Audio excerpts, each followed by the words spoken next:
Hei sann, nå vi nede hos Duett som har besøk av Dynaudio I anledning en fantastisk jubileumsmodell som de akkurat har fått ut på markedet. Og jeg sitter her sammen med Sebastian Glansk fra Dynaudio, og vi skal ta en liten prat om hva som sluppet. Ja, hei Sebastian. Hei sann Tom. Hva det som skjer nå, og ikke minst, hva Dynaudio for våre seere? Nej, men Dynaudio är ett företag som är baserat i lilla Skanderborg i Danmark på Västlandet. Som är kända sedan 1977 att vi producerar våra egna element i vår egen fabrik i Danmark. Det är lite grunden och vi har en tydlig filosofi i det vi vill göra. Så det vi bygger vi I dagsläget med en softdom och det här MSP-materialet som vi har I våra bas- och mellanregister. Och det har varit en filosofi som vi har att vi har det genom line-upen från det billigaste vi gör till det största eller I studio eller i bilindustrin så har vi en tydlig röd tråd I vad vi gör. Olika nivåer på det givetvis men ljudsignaturen blir densamma I det. Okej. Och vad har du funnit på nu? Nej, men det började som ett projekt för ett par år sedan när vi tänkte att vi vill göra, alltså vi har funnits sedan 1977 och vi har hunnit släppa några högtalare genom åren. Och vi ville göra en hyllning till något av det gamla som är gjort och vi ser också en trend I det här med heritage eller retrohögtalare eller vad vi ska kalla det och retro inom allting vi gör idag. Så det började som ett projekt hos en av mina kollegor och då skapade vi en högtalare som kom för ett par år sedan som heter Dynaudio Heritage Special som en hyllning eller en tribute till en högtalare som vi hade för ett par år sedan som heter Dynaudio Special 25. Så då bygger vi den på samma sätt som vi byggde på den tiden och så likt på ett sätt men vi sätter in den senaste teknologin som vi har idag fast det ska fortfarande se old school ut. Vi visste inte riktigt vad vi hade att vänta och det var en högtalare som vi producerade I 2500 exemplar. Men det har varit en supersuccé för oss och som namnet kanske förtäljer så heter den också Heritage Collection och det är ingen collection om det bara är en modell. Så nu kommer nummer 2 I serien då som Contour Legacy heter den. Contour Legacy. Yes. Och vad bjuder Contour Legacy på? Nej men som namnet lite gärna avslöjar så den baserad på en gammal kontorhögtalare som kom 1991 som heter Dynaudio Contour 1.8 som vi än idag faktiskt ser ute på marknaden och folk har den och är väldigt glada för och det är fortfarande en väldigt bra högtalare. Så vi vill göra en hyllning till denna högtalare och då började det som ett koncept och jag är jätteglad att kunna stå här idag och visa upp högtalaren även om den inte officiellt har gått ut I handeln än utan den planeras att finnas I handeln I slutet på månaden. Akkurat. Så detta är en liten förhandsvisning för det. Så det finns ett set här I Norge som vi har idag. Ett set I Norge? Yes. Och det står här hos Duett idag. Hur många set producerar du av detta? Heritage Special som vi hade tidigare gjordes I 2500 par på grund av den gamla modellen gjordes I 2500. Den här kommer göras I 1000 exemplar så att det blir en mer limiterad utgåva. Och det har varit ett extremt tryck på högtalarna från butiker och handlare och distributörer runt om I världen så vi är väldigt stolta över att kunna visa upp det och väldigt glada när folk kommer och lyssnar och ser vad det är vi har skapat. Ja. Det blir inte många par per land. Världen är stor och dere ska väl både till Europa, USA och Asien för den sakens skull. Hur många par får vi hit till Norge?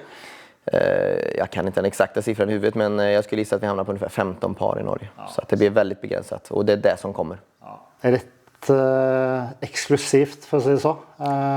Det är det definitivt och vi har märkt ett stort tryck på att folk vill lyssna på den både hos Duett och hos Lydglädje som är de 2 butikerna som kommer bära modellen här I Norge I dagsläget. Ja Sebastian, här ser vi Contour Legacy. En ganska läcker högtalare. Vad slags träverk det du har brukt här? Det här är amerikansk valnöt är det. Och när vi levererar dem så kommer de I matchade par så vi har matchat faneren från höger och vänster högtalare. Och så är det en ting som lite speciellt som jag lägger märke till. Den har inte några utstående fötter för balans. Vad är tanken med detta? Ja, det stämmer. Bra noterat Tom.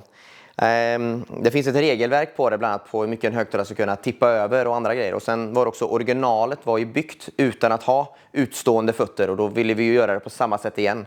Och för att lösa detta så har vi byggt en bottenplatta i gjutjärn som väger strax över 8 kilo.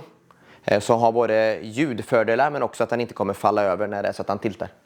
Hvis du skal snakke mer spesifikt om denne kontorlegacy, Ja.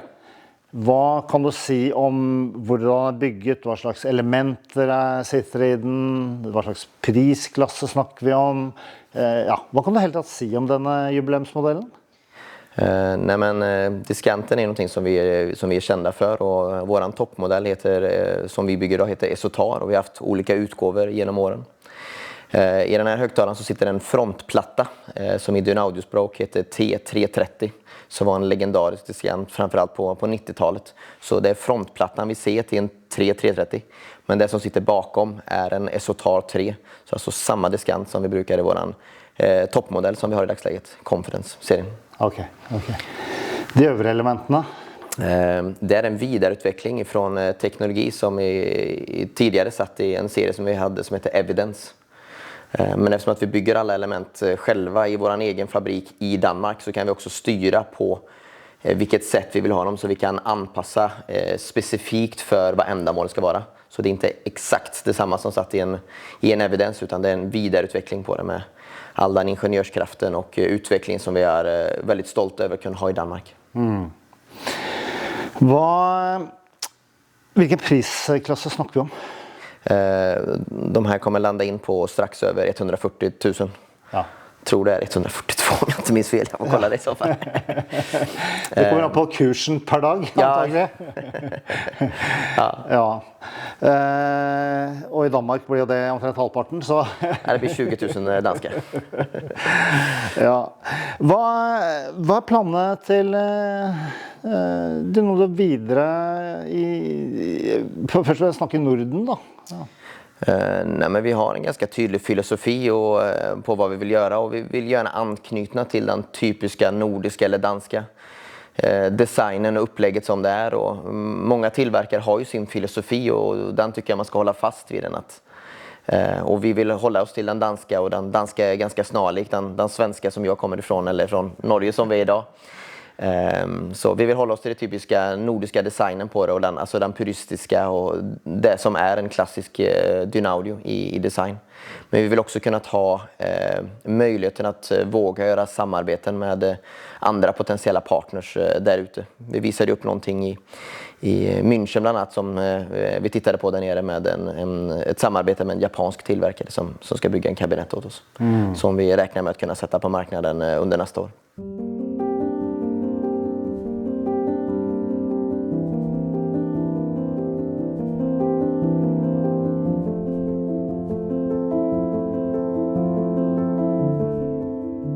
It's a Dynaudio. It's a Dynaudio Contour. It's a Dynaudio Contour legacy. Only 1,000 pairs have been made.